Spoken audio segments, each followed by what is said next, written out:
The Curbsiders have partnered with VCU Health Continuing Education to offer free continuing education credits for physicians and other healthcare professionals. Check out curbsiders.vcuhealth.org to create your free account and to start claiming CE credit. The Curbsiders podcast is for entertainment, education, and information purposes only, and the topics discussed should not be used solely to diagnose, treat, cure, or prevent any diseases or conditions. Furthermore, the views and statements expressed on this podcast are solely those of the host and should not be interpreted to reflect official policy or position of any entity, aside from possibly Cash Like Memorial Hospital and its affiliate outreach programs, if indeed there are any. In fact, there are none. Pretty much, we aren't responsible if you screw up. You should always do your own homework and let us know when we're wrong.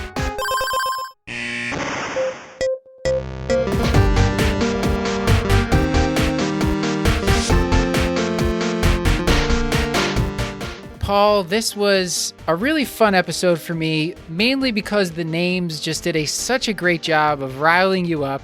And I have to say, all three names made no sense, and it was totally accidental that they were so irritating to you, but I could not be more delighted by that. Yeah, no, it was a bonus that they were just utterly nonsensical, but at least awful puns on top of that. So really just good times had by all. And we are going to talk about urinary tract infections with our guest, Dr. Boghuma Titanji, who is fantastic. But before we get to her and her bio, Paul, could you tell the audience, what do we do on this show? Happy to, as always. As a gentle reminder, we are the internal medicine podcast. There are no others. We use expert interviews to bring you clinical pearls and practice-changing knowledge. And as you mentioned, we had a great, far-reaching and in-depth conversation with Dr. Titanji about the evaluation and treatment of UTIs. I love how you are literally one of the most humble people I know, but you just love to throw out when talking about the podcast, Anyway, so our guest, Dr. Boghuma Titanji, MD, MSc, DT-MNH, PhD. Yes, that's right. She is a physician scientist at Emory University School of Medicine in Atlanta. She is a self-proclaimed enthusiast of all things ID and loves sharing that passion with learners at all stages, which really comes through on the show tonight. In her free time, she enjoys blogging for a general audience on global health topics. We will link to that in the show notes. She also loves cooking, singing jazz music, and interacting with medical professionals around the globe through the Twitterverse. You should all follow her on Twitter at Boghuma, Boghuma. And without further ado, here is our conversation on urinary tract infections. And Paul, I feel like there definitely would have been a pun if Stuart was here. Yeah, it would have been uncomfortable for everyone.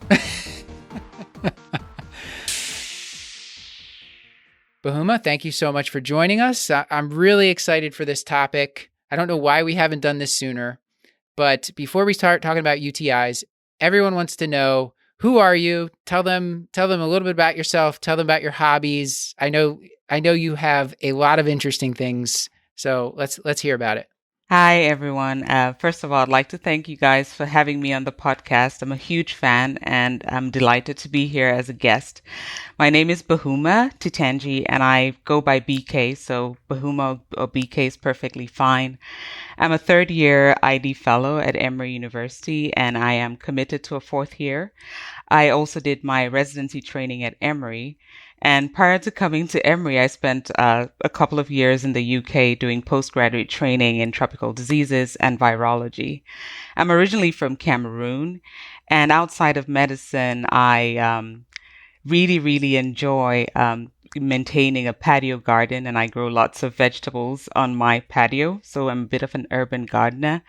I'm also a huge fan of jazz, and in my downtime, I do sing some jazz music. And I love to have friends over to try Cameroonian cuisine when I get a chance to cook. So that's about me in a nutshell. Amazing.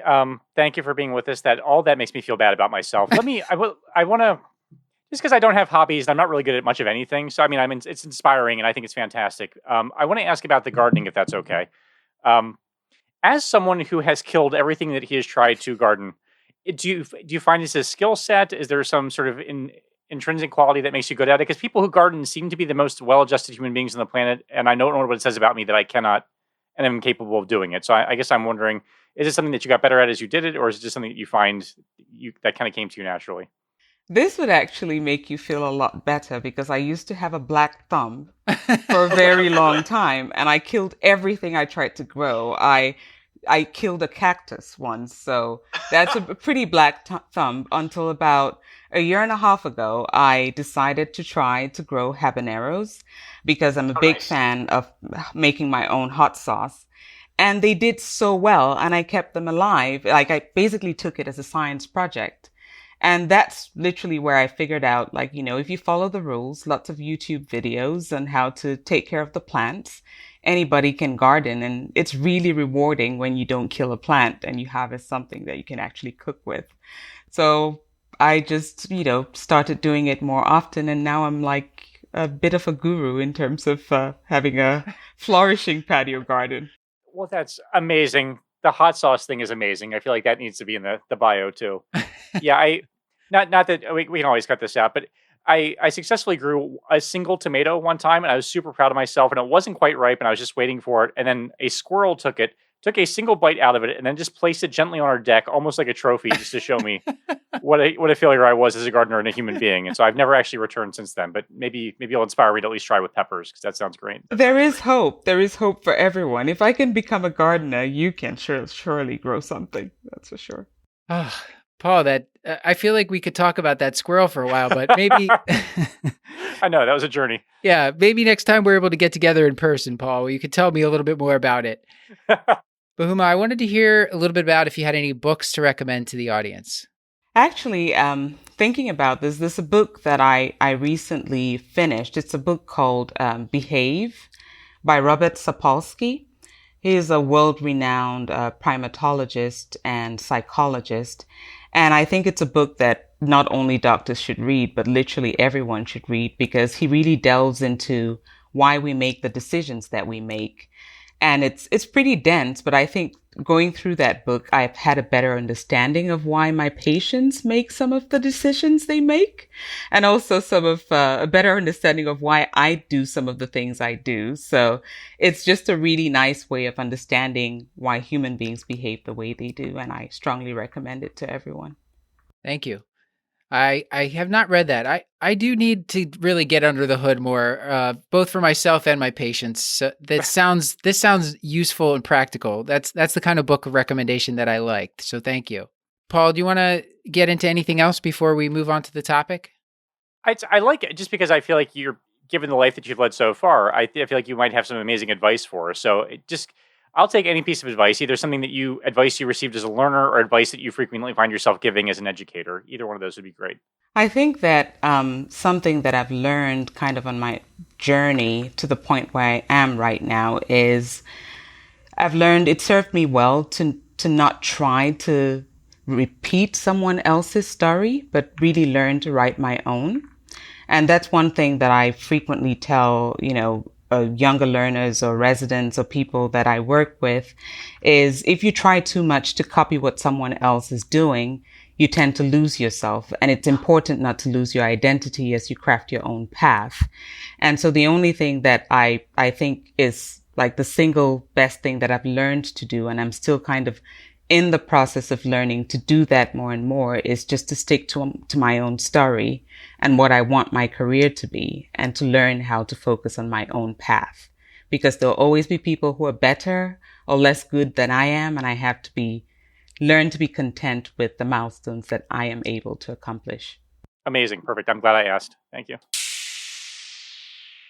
All right, Boghuma. So this is a really much requested topic. We've delved into it a little bit before, but this is definitely we're going to go through some cases that are different than ones that we've discussed on the show before, and ones that I find that I'm seeing a lot in my practice, both in primary care and in the hospital. But I find that the definition of what is a urinary tract infection is a little bit, it's hard to like put your finger on, kind of. So can you tell me, how do you think about the buckets of urinary tract infection, if you will, or are there buckets for UTI, Paul? Like the categories, buckets filled with urine? I might go with categories. Yes. Yeah. What sort of frameworks do you have when you're thinking about UTIs? Why don't we say that? I just kind of starting from, I like to start with a general definition that I think works for me, is I think of UTIs kind of about like significant bacteriuria plus signs and symptoms that localize the urinary tract. That's just like a pretty good definition that sort of, you can't really go wrong because you have the significant bacteriuria component of it. And then you also have the signs and symptoms localizing it to the urinary tract.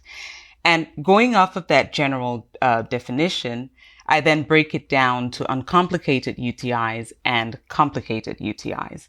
So when I'm thinking about complicated UTIs, I'm thinking about the localization is strictly limited to the bladder and below, and the patient doesn't have any other systemic symptoms. So that's significant bacteriuria plus signs and symptoms localizing to the lower urinary tract. Complicated UTIs, I'm thinking above the bladder. So significant bacteriuria, but this time you have signs and symptoms that localize above the bladder. And I'm thinking specifically signs and symptoms that make you start thinking about things like pyelo. And then in addition to that, systemic symptoms, which then tend towards complications like sepsis or more deep-seated infections. If you want to break it down a little bit further, then you can start thinking about UTIs in men and UTIs in women. Now, UTIs in men are generally, we're taught that they are by definition considered to be complicated, but you can have an uncomplicated UTI in a man. I just think that the blanket statement of that being complicated by definition is because it's a much rarer occurrence in men. And when it tends to occur in men, there's usually an underlying condition that is predisposing to the UTI being present. In the contrary, for young women, it's a frequent occurrence. It's a common infection. It tends to be uncomplicated and limited to the bladder. So acute cystitis in women would generally be considered as uncomplicated. So that's really how I kind of just break it down and think about UTIs. That's helpful, especially the complicated versus uncomplicated, because I think it's Houghton who writes, I think he's written like reviews for New England Journal and he writes the up to date. And that was the first time that I heard of this, like complicated is more like either it's further up the tract or they have systemic symptoms versus uncomplicated is just, it seems just to be lower and they don't really have systemic symptoms, because it always seemed like a little bit of an overkill just to call everybody with a UTI that has some sort of abnormality or diabetes as complicated and treat them for like 14 days. It just seemed like too much. I agree with that. And I think that the reason why they tend to err on the side of labeling certain classes of UTIs as complicated is because in patients who meet those criteria that you just defined, diabetics or patients with underlying immunosuppression, the risk for progression into a more severe infection is higher. And if you're treating a complicated UTI, the choice of antibiotics is even more important because you want antibiotics that achieve good levels in the blood and also good tissue levels. So you can't exactly label someone as uncomplicated and treat them with something that mainly, concentrates in the bladder and run the risk of them subsequently developing an infection. So I think it's more making sure you don't mislabel those high-risk patients and making sure that you're taking that into consideration when you're picking your antibiotics to treat them. And we'll get into this with some of the cases later on, but the presence of a catheter, how does that sort of fit into the conceptual framework that you've sort of laid out for us so far? Is that automatically complicated or not necessarily? It's not necessarily complicated. For a catheter-associated UTI, that would simply be bacteriuria plus symptoms that localize to the urinary tract in the presence of a urinary catheter or shortly after the removal of, or symptoms developing shortly after the removal of a urinary catheter. So in a patient that was recently admitted and had a catheter in place, if they develop signs and symptoms of a UTI shortly after, they still meet the criteria for a catheter-associated UTI. But the presence of a catheter in itself doesn't by definition make the infection complicated. And I think we should we've said the word a couple times, just make sure that we're all on the same page about the definition of bacteriuria. Bacteriuria, that's a can of worms. So I'm just going to stick with the definitions we normally go by. When I talk of significant bacteria, I'm referring to 100,000 colony-forming units per milliliter of urine. But I don't want the message to be that that's the cutoff that gives the diagnosis of a UTI. In patients who have that 100,000 colony-forming units per mil, 95% of those patients would actually have a UTI. But we have to remember that there is a group of patients who would have between 1,000 and 10,000, or less than 100,000 colony-forming units per mil, who would still have a UTI if they have signs and symptoms localizing to the urinary tract. And that's about a third of patients with UTIs. So I hesitate to put a number on the cutoff because it can be a little bit misleading, especially if you're trying to tell learners that it's a combination of both bacteriuria plus signs and symptoms. I think you really need to be guided by the clinical signs and symptoms. Then the presence of bacteriuria adds to your rationale of calling it a UTI. All right. This goes back to our ages-old plea. If there was just one lab test that would just tell us the answer, that'd be so great. But it doesn't sound like that's going to happen in this case either. And I think one of the points is about bacteriuria. It doesn't mean that the urinalysis has a leukesterase on the dipstick or nitrites on the dipstick. We're getting that from the culture. So it's the culture plus the clinical symptoms. And we'll talk in the first case, we will talk about the urinalysis, and I want to hear how you interpret that. So, Paul, we got some great names for you tonight. I'd really love if you'd read the cases. Yeah, we'll talk offline about who wrote this particular script. And I'm just fascinated by this patient's name in the context of the case. But without further ado, we're going to talk about Kath Foley, presumably short for Catherine Foley. You're going to be surprised to find out about her catheterization status, is a 32-year-old female. No significant past medical history. She presents to your office with dysuria and suprapubic pain. She says no fevers, no flank pains, no rigors. She's not feeling fatigued or malaise, or no really evidence of systemic symptoms. And so right out the gate, we're thinking that this feels like UTI. So before we get too deep into the weeds with this, would you do any kind of lab testing in this particular patient? What you've just described is like the classic case of acute uncomplicated cystitis in a young female.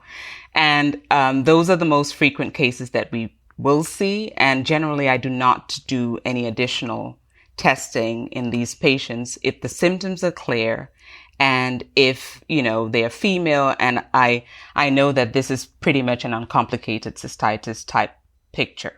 Now, if you had told me that her symptoms were more vague and a little less clear cut, then we can start thinking about doing a little bit more of a workup.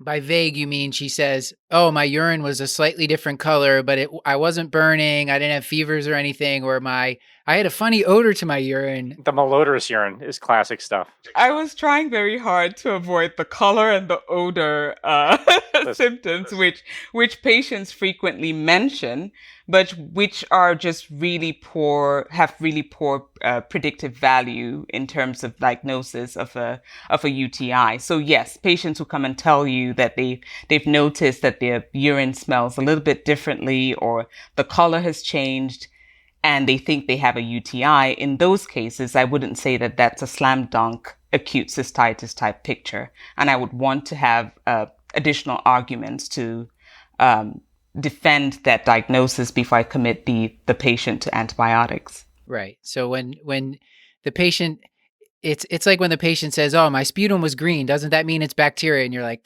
that, I'm sorry, I wish it was that easy, but it doesn't mean that unless, anyway, so this patient, Kath Foley, she wants some antibiotics.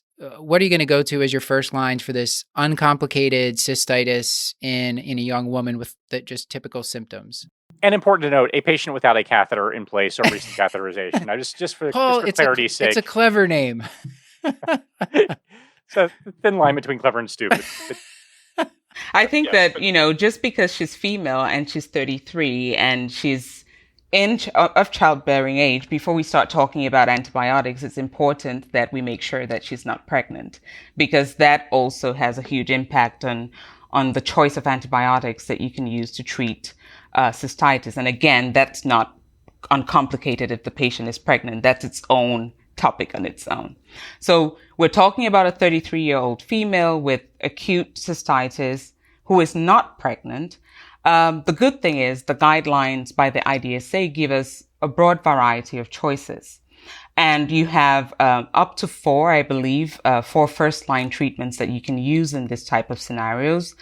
You have a choice between nitrofurantoin as first line, which is usually a 5-day course of therapy.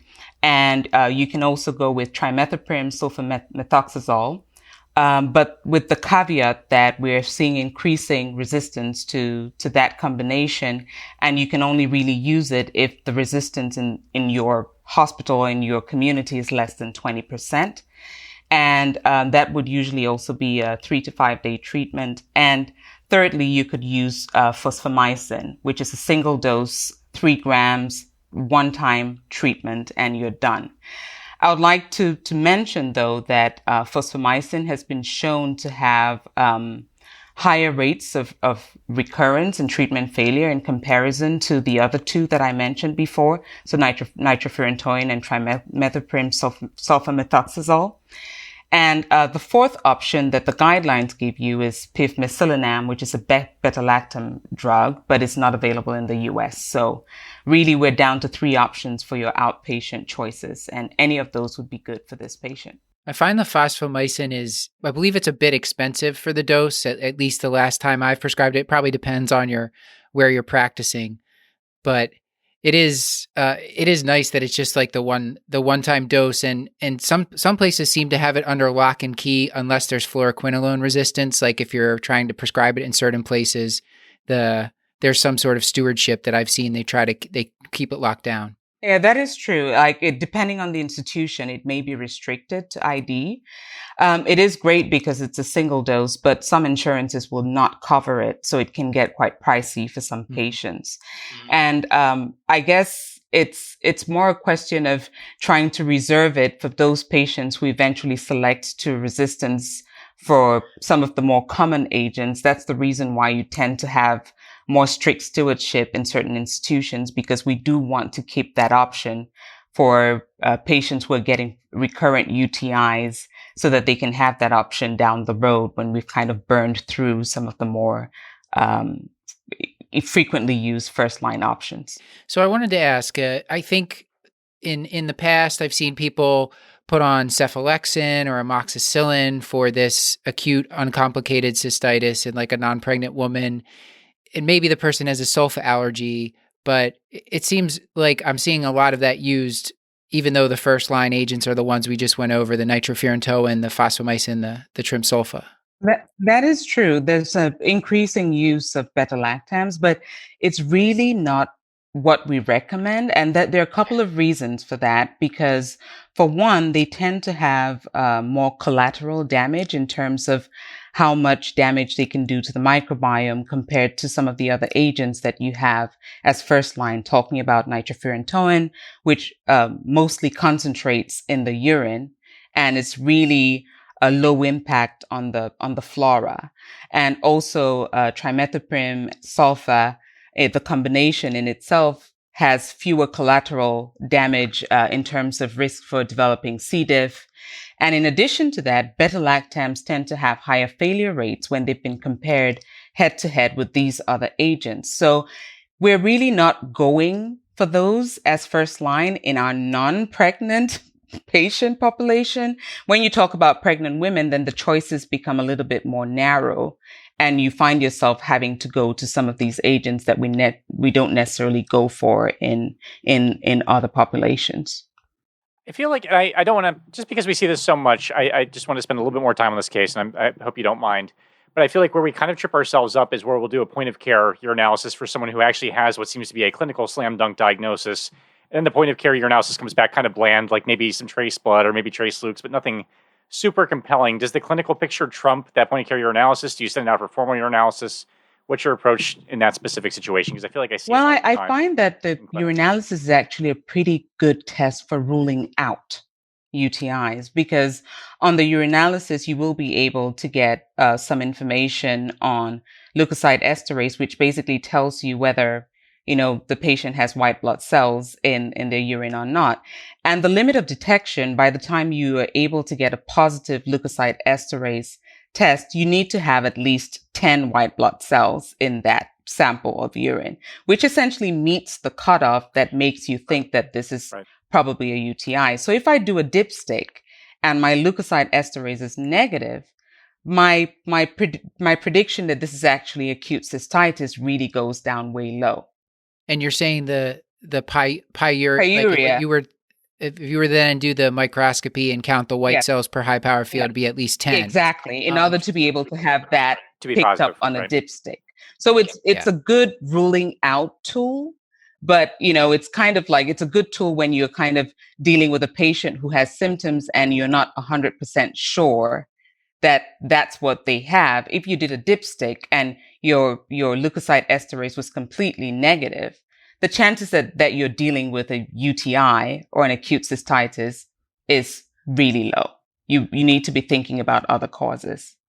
Now, for the nitrites, that gets a little bit different. It depends on when you collect the sample, because really for that conversion of nitrates to nitrites to happen, the urine needs to be sitting in the bladder for greater than 4 hours.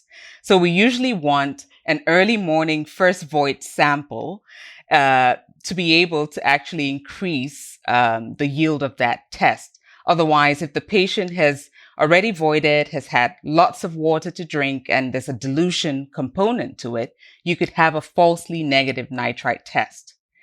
And in addition to that, you only get the nitrite test to be useful because it's only a certain group of bacteria for which that test will be positive. It's your enteric bacteria. We're talking E. coli, Klebsiella, Proteus. You're not going to get coag-negative staph to convert nitrates to nitrites. You're not going to get Staph aureus to do that either. You're not going to get Enterococcus to do that. So you would still miss some other organisms, but you can effectively rule out enteric bacteria if you get the right sample at the right time. I am so mad that I did not know that before. Neither did I, Paul. That was the 4-hour wait time. I did not know that. So that's for the that is a tremendous. That's pearl. for the nitrates. The Luke esterase, we could see that even right away. Yes, another thing about the leukocyte esterase is even lysed white blood cells would produce. So it doesn't have to be whole cells. Like it doesn't have. So even if the quality of the urine sample is a little bit less of a factor in terms of detecting leukocyte esterase compared to what I just said about nitrites, where you really need to have the first void or urine that's been that has been in the bladder for a certain number of hours to kind of increase the level of detection. So returning to our case, the case of Kath Foley, who, again, it cannot be said enough, does not have a catheter in place and has never had a Foley cath in place. Let's say that our patient has a history of 2 to 3 urinary tract infections per year, and she also reports a history of interstitial cystitis. She completed a course of cephalexin for 7 days, didn't notice any kind of improvement. So for someone who is having sort of recurrent UTIs, which is the case that we're presenting here, how does that change your workup? How does that change your management of this patient? Because she still fits into that category where we expect her to have acute cystitis, and it's pretty common in that demographic. And you'd be surprised to know that about 60% of women who present with a UTI will have a recurrence within 6 months.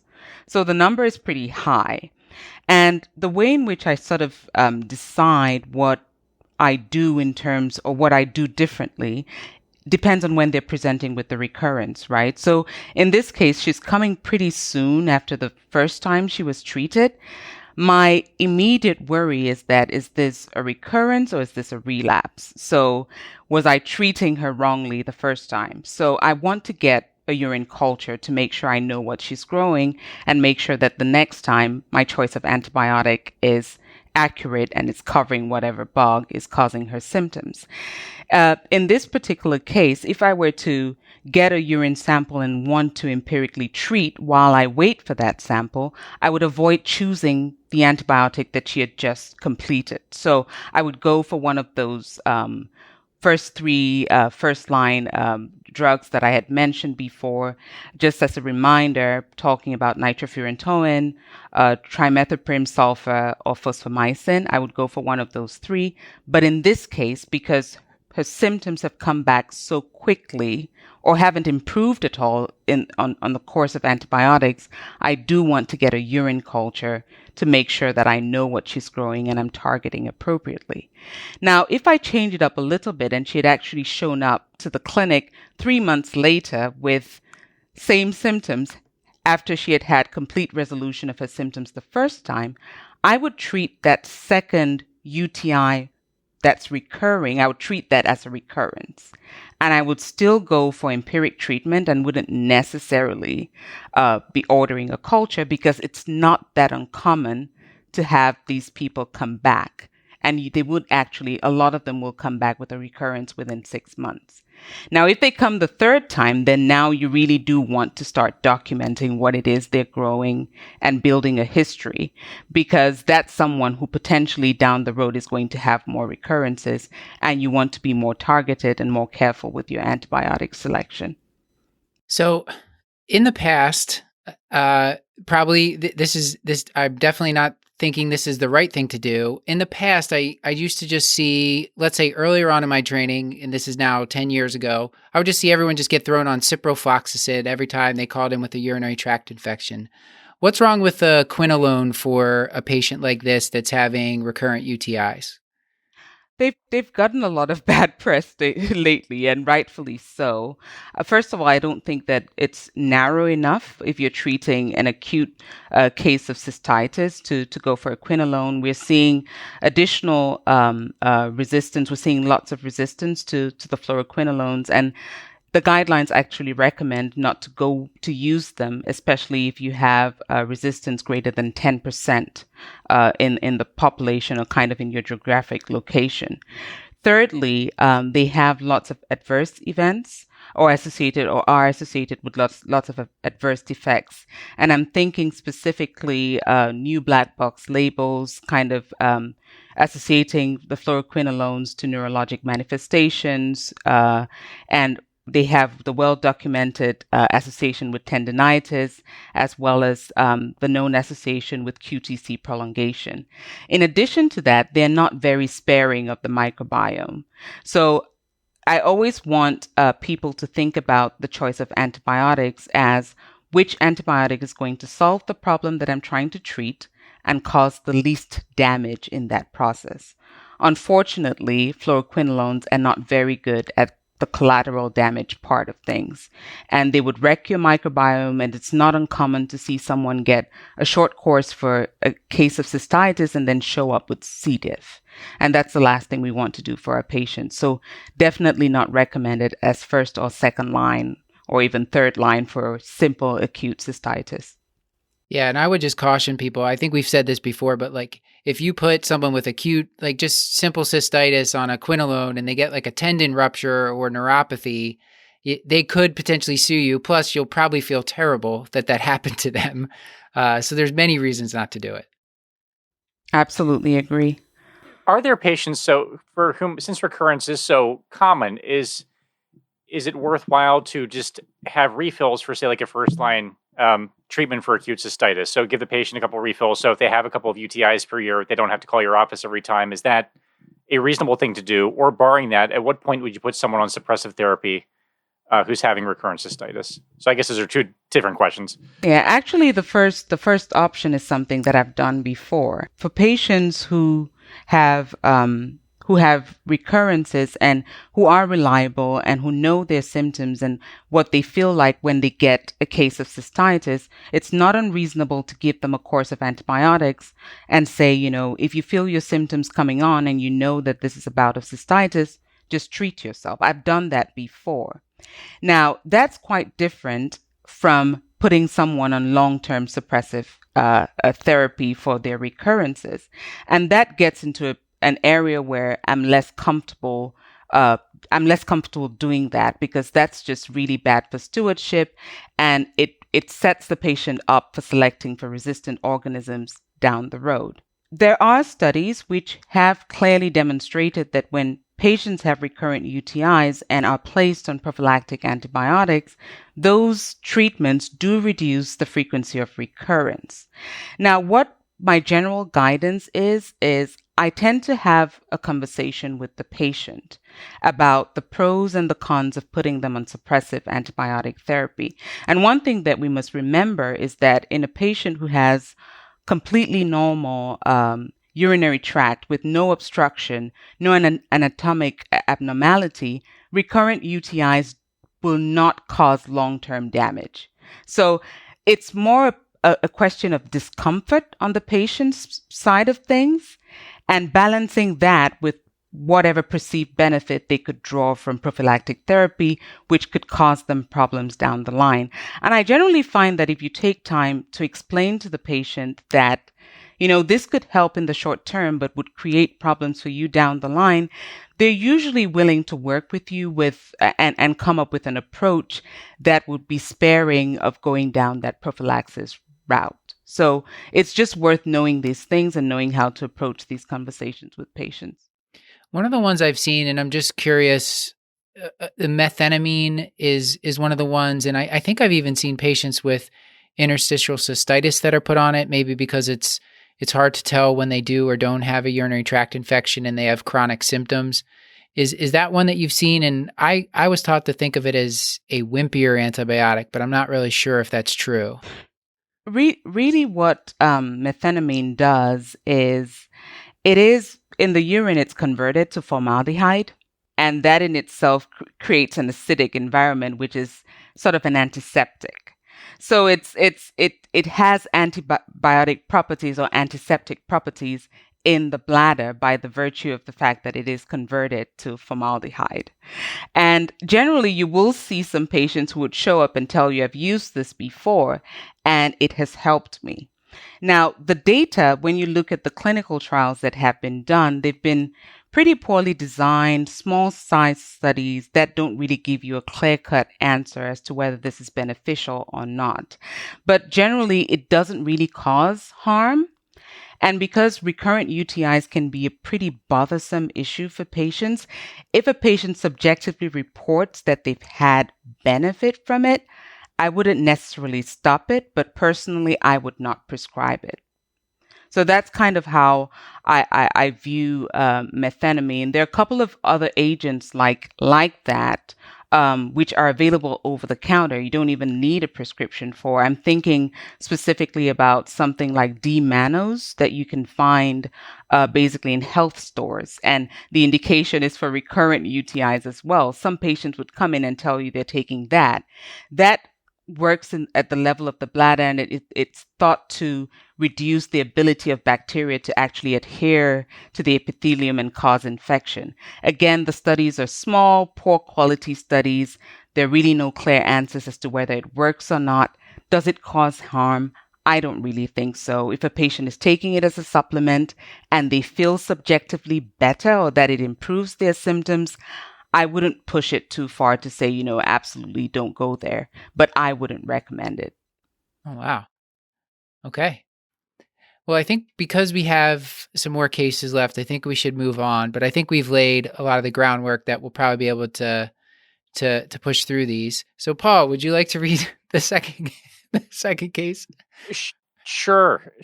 Again, I did not write this.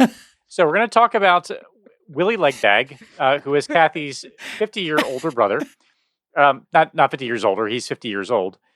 He has high blood pressure, obesity, well-controlled diabetes. He presents to the office and he's complaining of, or I should say reporting, dysuria and frequency without pain, radiating to the tip of the penis. He is without pelvic pain. He's not having any flank pain. There are no fevers. There are no rigors. He is not reporting any mental status changes, which is good because I feel like people don't disclose those all the time. So I guess where we're going for this patient, so this is a 50-year-old male with some, maybe a little bit multimorbid, who's coming in with sort of some symptoms of UTI. because this patient is male, and we talked a little bit about whether or not this is complicated or not up front, how would your approach differ for this patient because he's male? Yeah, because it's male, like I mentioned before, we are taught with reason to sort of think of them as complicated UTIs. And that's just because when it tends to occur in men, there is usually an underlying provoking factor that has led to them actually developing a UTI. If you think about the prevalence of UTIs in men between the ages of 15 and 50, we're talking about 5 to 8 per 10,000 per year. And that's way, way, way, way, way lower than the numbers that we see in females. So if this guy is 50, he's right at that cutoff when I'm starting to worry about things that could cause obstruction. And I would lean more towards like labeling him in that complicated until I know differently category. So in this patient, I want to know why he's presenting with a UTI for the first time at 50. Does he have underlying BPH? Is there a stone somewhere? Is there something new that has happened that has now predisposed him to developing a UTI? And I think one other thing that it's worth reminding the audience about is that when males present with UTIs, it's also important to figure out, are they sexually active or not? Because some of the symptoms with STIs would sort of cross over, and it's you have to kind of be mindful of some of the other differentials that you want to work them up for when you're thinking through these cases. Unlike our acute cystitis in a woman, this patient, is he automatically going to get a urinalysis and culture if he's coming to see you? And does he need a prostate exam as well? If he's coming to see me for the first time for the UTI, 50-year-old man with the underlying conditions that you've described, yes, upfront, I will get a urine culture and I would do a proper workup. Just because the potential of him having something more severe is so much higher that I don't want to miss and blow it off with something like nitrofurantoin when there is underlying pathology that could go undiagnosed and then lead to a more complicated clinical picture. So in these patients, you're thinking quite right when you first meet them and you hear the story, immediately you're starting to think about, why is he developing a UTI? What could possibly be an underlying condition that has predisposed him to this? And you're trying to build your workup along those lines of thought.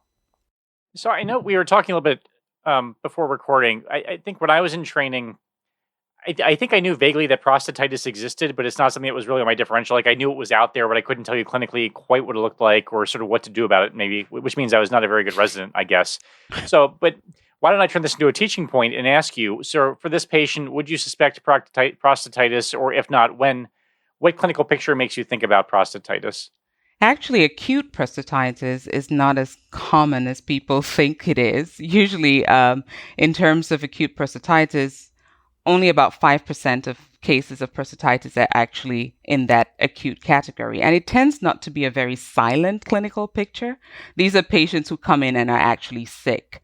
So they have fever, they will have perineal pain, they will have systemic symptoms. They would look sick. This is not going to be someone who presents like an acute cystitis and is like, I have some mild suprapubic pain and, I have some burning when I pee. Things that I specifically look at that point me towards a diagnosis of acute prostatitis, the prostate is usually acutely tender. And so these are patients who would complain of perineal pain, and they might also present with retention if the prostate is so inflamed that it's causing an obstruction. So these should be alarm bells that make you start to think about things like prostatitis. You also mentioned in the case that this patient has underlying diabetes. Cases of patients who have underlying immunosuppression or underlying conditions that could predispose them to infections tend to be higher risk for more invasive or more serious infections of the urinary tract. And he will be a good candidate to kind of think about, is this early prostatitis or is this something else? How would you approach the antibiotic choice for this gentleman? His A1C has been well controlled, and we think that he doesn't look that sick. He doesn't have systemic symptoms. We're really not worried for acute bacterial prostatitis after hearing your description? Yeah, if he doesn't really have systemic symptoms, he's not complaining about any of the symptoms that I mentioned before, and then acute bacterial prostatitis definitely goes down my differential. Another thing, if he's kind of in the box where you're not quite sure you're sufficiently ruling out an early acute prostatitis that is not yet quite as florid as I just described, it's useful to do a rectal exam because in acute prostatitis, the prostate will be acutely tender. I know there's usually some fear about doing a prostate exam when you suspect acute prostatitis, and there's some concern that you could seed bacteria and cause a bacteremia, but a gentle prostate exam is not contraindicated. The prostate is so tender that you shouldn't even be able to do it if that patient has acute prostatitis. So it's quite useful if you have that finding to kind of support that diagnosis. Which antibiotics for let's take prostatitis off the table first and say, just for a man walking into your office with what seems like a urinary tract infection and we don't think it's a sexually transmitted infection, what might you do antibiotic-wise for him? Would they be the same 3 choices as for a woman, or would it be something different, and would the duration differ? The same 3 choices as for women, and the duration would not differ. If I have already classified that patient that we've just described as acute simple cystitis in a man, then the top 3 choices that I mentioned before still apply. Now, if we reclassify them and we put them in the complicated category, then durations and choice of antibiotics begin to change at that time. So if he had, if we knew he had like some prior prostate issues, maybe he's had a history of urinary tract stone disease, things like that, you're saying you might put them on like a bigger gun agent, like a fluoroquinolone, and the duration might be longer? I would certainly be trying to look for agents that have better penetration and better levels in the tissue and in the blood. So I'm going to avoid like your nitrofurantoin, which again mainly concentrates in the bladder, and very little of it would actually sufficiently penetrate the tissues or have sufficient levels in the serum to actually be adequate to treat a severe infection. So yes, I would go for something like the fluoroquinolones. Trimethoprim sulfur still achieves pretty good levels in the blood, and also can be used to treat more complicated infections like prostatitis, depending on if you have a sensitive organism. So that would still be an acceptable choice, but I would definitely be avoiding my nitrofurantoin and fosfomycin, which would not achieve good levels in the tissue if I'm thinking of more serious infections. The old 10 to 14 days for someone that we're thinking is more complicated. In clinical practice now, especially if you have good follow-up with the person, do you feel comfortable shortening it to a 7-day course or less than 10 days, less than 14 days? Absolutely. And there was actually a really large VA study, retrospective study that looked at treatment of UTIs in men, and it was over 40,000 veterans, and looked at treatment of UTIs following a 7-day course and compared that to a 14-day course. And they did not find higher levels of recurrence in patients who were treated for shorter. They did, however, find that those who received longer courses of antibiotics had higher occurrences of C. diff and all the other complications that are associated with antibiotic use. So I am less bothered by shortening the course in men if I am sure that I have the diagnosis, I have a bug, I'm putting the patient on the right antibiotic. 7 days is plenty, and I will just limit it to that. So, Paul, I guess there's one more part to this case before I ask you to read the third part. So I forgot there was one more part to this one. This is something that I've seen this done. Paul, have you done this where when you read about UTIs, they mention that you can give a dose of an IV agent in your office or maybe even an intramuscular agent in the office? It's not something I've done. I don't know, Paul. No, it's not something I think we would have the capacity to do it, but I don't see it done often. Where I think if you suspect pylo, or I think in the case of an acute prostatitis, you could consider. Well, actually, I think it's encouraged to give an IV dose of antibiotic and then follow that up with oral therapy, but not something that I do typically. Is that something that we should be doing? I guess is a question that you're asking here. I think it's something that you would do depending on the patient. And I actually did that recently for a patient who, again, was a guy who showed up with signs and symptoms of a UTI, but this was second recurrence in the space of 6 months. And immediately I was worried about an obstructive process. He didn't have any systemic symptoms. He just had burning with urination and some suprapubic tenderness. So I gave him a dose of ceftriaxone in the office, and we got a urine sample. And he grew, we got a urine sample, and we also got blood cultures because that was a second recurrence. And he had other underlying issues that immunosuppression that could predispose him to a severe infection. And both his urine culture and his blood culture came back positive with E. coli. But he had gotten the dose of ceftriaxone and was sent home with Cipro. And so we called him back and we admitted him to the hospital, and it turned out he did have a stone and was obstructed and ended up needing a stent. Oh, wow. So in those, you kind of have to triage. If a patient is high risk enough that you worry that although I'm starting antibiotics, there is the potential that this could be something more severe. In those cases, you really want to start out your treatment as a treatment of a complicated UTI. So you're looking for an agent that has good levels in the bloodstream, good tissue levels, and then you're prescribing an oral course while waiting for additional data to figure out what would be the subsequent treatment for them to complete their course with.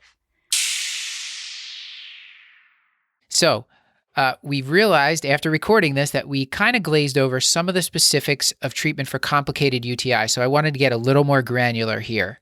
For patients who are stable, they're outpatients, you think they can keep down pills, you could use a fluoroquinolone, which will achieve good blood levels, or you can give them a single dose of IV cephalosporin like ceftriaxone, or you can give them ertapenem, a single dose, and then you can step down to an oral agent to complete the course like trimsulfa, amoxiclav, or a cephalosporin given by mouth, and you can do your 7 to 14 day course. For patients admitted that are a little bit sicker with a complicated UTI, but don't have a lot of resistance, like risks for resistance, you can give initial IV therapy with ceftriaxone, piptazo, or a fluoroquinolone. And then finally, as we'll talk about with our last case, for really much sicker patients, you can go for it with a big gun like a carbapenem, especially if they have risk factors for multi-drug resistant organisms. And then you can adjust your therapy based on the culture results. And one pearl that Boghuma told me is that for patients with complicated urinary tract infection plus a bacteremia, she will switch to an oral agent, either a fluoroquinolone or trimsulfa, because those are the two antibiotics that are commonly used for UTIs that do achieve good blood levels. Okay, so now back to the discussion. All right, so I think we can, Willie Legbag, who Paul, for the record, he does not have a leg bag. Yeah. Oh, noted. So noted. We have the great Dr. Kate Grant to thank for these names, and I should say that I just randomly threw them into the cases, not really thinking about the fact that it would bother you so much that the names didn't make sense for the patients I assigned them to. So now I'm really happy that I did. Yeah. So do you want to talk about the third case? Should we talk about the third case? Yes, please. Yeah, so just to recap, we've had Kath Foley and Willie Legbag, neither of whom have had catheters in place. We're now going to be talking about D. Trusser, a 26-year-old male with paraplegia, prior history of gunshot wound. He's admitted with a fever of 102 degrees Fahrenheit and fatigue, no sensation below T10 as a result of his gunshot wound. While he does not complain of urinary symptoms, abdominal pain, or flank pain, he does note worsening of his chronic spasticity and says this occurs whenever he has a UTI. D. Trusser has a suprapubic catheter in place and a history of ESBL E. coli urinary tract infection. So, I guess, again, if we could sort of start broad and then narrow down the case, can you just talk to us a little bit about how the presentation of UTI might differ in someone who has either paraplegia or quadriplegia, and then we can sort of proceed from there? Yeah, in our quads and our paraplegic patients are usually those that we have the most trouble with because they would come in frequently with UTIs. And what I've learned is that the symptoms and signs that they present with can also be quite different depending on the level of their paralysis. So they would have different manifestations of their neurogenic bladder, or kind of the way in which they experience symptoms when they actually have a UTI that's ongoing. But things that frequently come up is that these patients would notice increased spasticity. They've had UTIs so many times that they kind of know how they feel when they get these infections. And it's usually a feeling of, when I have a UTI, I tend to be more tired. I just don't feel right. My appetite isn't right. A lot of them have a good sense of what their urine looks and smells like. For these particular cases, although, I generally don't pay much attention to that, in these patients, I tend to ask them, have you noticed a change in the color or the odor? Because they're having UTIs so frequently that they're pretty good at identifying the cues. And in these patients as well, they tend to present more floridly and a higher risk of, having complications and developing sepsis. So again, could present in a septic picture like the patient you've just described. So those are the things I'm really looking for in my paraplegic and tetraplegic patients. When I see these people, the first thing that's going through my mind is I'm really intimidated by this long history of culture data and all the sensitivities that they have. But let's make it a little easier on me. Let's say I'm the hospitalist and I don't have all these cultures and sensitivities to look through, but I just need to take my best guess. So somebody like this that says, listen, I've had a history of drug-resistant organisms. What might be a reasonable choice to go through? Piptazo, cefepime, carbapenems. What should we be thinking about for this guy? Going back to this particular case that you've just described, he's obviously coming in quite sick. And knowing that these are usually patients who do have multiple drug-resistant organisms, when they come in sick, you cannot be faulted if you went pretty big and went with a carbapenem up front. I think the most important thing is to ensure that before you give them the antibiotics, you collect the urine culture sample and your blood cultures, because you can always subsequently narrow within the first 48 hours once you have some culture data without doing, significant damage to their microbiome or giving them C. diff in the process. So I would say if they come in and they're sick and you don't know what their culture history is, get your urine culture, get your blood cultures, go broad, and then narrow once you have the culture data. When someone has if someone has a chronic indwelling Foley, my practice is usually to remove that entire system, place a new Foley, and send the culture from that new system, like from a fresh Foley specimen. Maybe that's not the right thing to do, so you'll tell us. And does that differ if they have, this gentleman we said has a suprapubic catheter? I don't think that's quite as easy to change. So does collecting the sample differ between those two groups? Well, if what you just described in terms of removing the catheter and then replacing it and trying to get a fresh specimen, that is what is recommended to get your best specimen that's not basically whatever gunk was sitting in his bladder. Oftentimes, these patients will come in with suprapubic catheters and you're not able to get a hold of urology to maybe replace it and then get a new sample. I think it's more important to me to at least have some culture data than to have no culture data at all and then give them a bunch of antibiotics just because we weren't sure that we weren't able to get the urine sample in the right way. In these patients, polymicrobial growth in the urine is almost the rule rather than the exception. So I'm not going to be surprised that even in that well-collected sample, you're still going to have multiple organisms grow out of that urine culture. And it's more a matter of trying to figure out what is causing the infection at this time. What is he just colonized with, as opposed to what is actually driving the process that he's currently experiencing. And I think that is where, we don't mind when you actually give us a call and call in the consult, and we can actually help with making some of that triaging. Sure. Yeah, I almost always, if I'm being honest, consult infectious diseases for a patient like this with this intimidating history. Did we talk about gram-positive coverage for this gentleman as well? Just since he has the catheter, do you think about putting gram-positive coverage on for catheters to cover MRSA? Or, carbapenem's covering pretty much all gram-positives, right? Just not, or most gram-positives, just not MRSA. Yeah, well, if you're talking about a guy like this case who has been to the hospital, I'm possibly multiple times for recurrent UTIs, and he's coming in pretty sick, even if you're pretty confident that it's his bladder that's the source of the infection, you can never be 100% sure. And I'm not going to fault anyone for empirically covering him for Staph aureus and putting on a carbapenem through the door, because he's coming in septic and has frequent contact with the healthcare system. You can always narrow. You can always narrow with this patient. So if they come in sick, it's acceptable to go broad.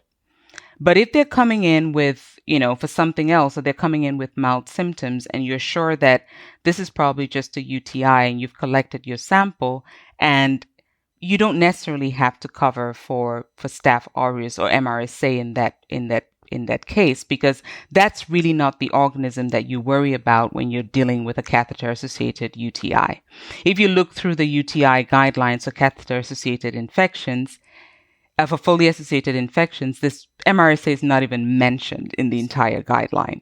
So I'm not empirically covering if I'm pretty confident that this is a urinary source. It's just if the person's really sick and you can't afford to be wrong, there could be another, and it might not be the urine that's infection. It might be maybe they have a pneumonia or something, or some sort of prosthetic implant infection, and so you just can't be wrong. You cover. Okay. Exactly. And just coming back to kind of the paraplegic and tetraplegic patients, these are frequently patients that have skin breakdown because they're bedridden. And so you can never, when they come in septic, you can never rule out like a skin source for their sepsis, So in that case, the picture is never clear cut that it's just this bladder and this catheter that's the source of infection. And in those cases, it's better to be broad and then narrow. And I feel like I'd heard at some point that it is extraordinarily rare to actually have a Mrsa urinary tract infection. It's usually the kidneys have been seeded by something if there is in fact Mrsa in the urine. Is that still the paradigm, or is that sort of... That is absolutely correct. When you find MRSA in the urine, you should actually be looking for a systemic MRSA infection elsewhere. So MRSA in the urine to me means MRSA bacteremia until proven contrary. And it's not the urine that's the source. There's something somewhere else that you should be looking for. Well, to round it out with this case, with D. Truser, he ends up having Klebsiella in the blood, and it's sensitive to ceftriaxone. So we initially put him on, let's say, meropenem, and then we narrowed it down to ceftriaxone, and he's getting better. It's now day 7. Do we need to keep going with the antibiotics? He got better within the first 48 hours. Right. And that's a question that I get all the time. And I think I'm hoping that after this episode, people might get a little bit more comfortable with shorter courses of antibiotics for susceptible gram-negative organisms. Now, it is acceptable to treat for a short course if you have an organism that is susceptible to the antibiotic that you're treating with, and the patient has uncomplicated gram-negative bacteremia, and their symptoms rapidly resolve. And we have a growing body of data and a couple of studies that have been done recently. The one I frequently like to refer to is a CID paper that was published last year, which looked at uncomplicated gram-negative bacteremias and compared 7 days of treatment to 14 days of treatment, and they found that a shorter course of therapy was not inferior to a 2-week course of therapy. Now, I have to add that there are a few caveats to that particular study. Patients who had sepsis and had shock as a result of their sepsis were not included in the study. Patients who had multi-drug resistant organisms were also not included in the study. Patients who didn't clear their cultures or had sources of infection that needed debridement or drainage were not included in the study. We're simply talking about patients who have transient bacteremias that rapidly resolve with the right antibiotic. In those cases, it's absolutely acceptable to treat them with a shorter course of 7 days. And these were Enterobacter, so Yes, the yes. E. coli, Klebsiella, the ones that we most frequently see. Yes, gram-negative organisms. It didn't include Pseudomonas, which, again, is its own thing. Paul, since we always like to comment on trial names, I noticed this was the Bacteremia Duration Study Group. Cardiology, the cardiology never would have let that fly. No, absolutely not. No, entirely too descriptive. There's not some, it doesn't mean anything. It's far too useful. The infectious disease doctors, they might want to talk to the cardiologist about branding their trials a little bit better. Because this one, I think this deserves a lot more play than it probably got. Yeah, I mean, surely there's some planet that hasn't been taken that we could come up with something. Just have them call us. We'll work on it with them. Paradigm UTI, just steal it from the cardiologist. Oh, so good. The strong urine trial. There's plenty. There's lots of stuff. We could do it. Well, Paul, do you have any other questions? I mean, I know we could go on for a long time, but we've been going for around an hour, maybe a little more. So maybe we wrap it up and okay. Yep, I think let's hear some take-home points and let our excellent guest go. All right. All right, my biggest take-home points would be UTIs are common, and you'd see them pretty frequently. They're not that easy or straightforward to diagnose. When picking an antibiotic, I want you to think about collateral damage and keeping it brief, treating your infection, but making sure in the process you don't cause the patient more trouble. And I think that pretty much wraps up what my thoughts are. Thank you. We always like to give our guests a chance. Did you want to plug anything? Maybe anything you've done, or if you want to promote any of your friends, up to you. Actually, I do write a global health blog when I find the spare time to. And I like blogging about aspects of global health that's specifically related to infectious diseases. So you can check out my blog at theiddoc.net. And, read an article, drop me a message. And I'd like to give a big shout out to all the people at Emory ID. I did tell my program director, Wendy Armstrong, that I'll be on the show tonight. So shout out to Wendy and to all my co-fellows listening. Okay. We will fade this into our outro. Thank you so much. Thanks.